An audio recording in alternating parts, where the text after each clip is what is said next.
Adding a field in Airtable is an easy process that allows you to customize your table to fit your data needs. Here's how to do it. Open your base and table. First, open the Airtable base where you want to add the field and select the specific table where you wish to add it. Add the field. In your table, navigate to the last column or hover over the column header where you want to add the new field. Click on the small plus icon that appears to the right of the existing columns. Choose Field Type. Airtable will prompt you to choose the field type.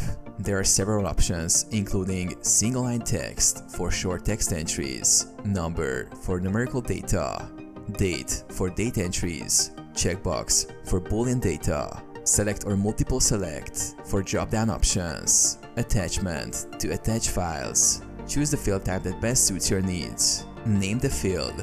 After selecting the field type, give your field a descriptive name that explains what data will be entered.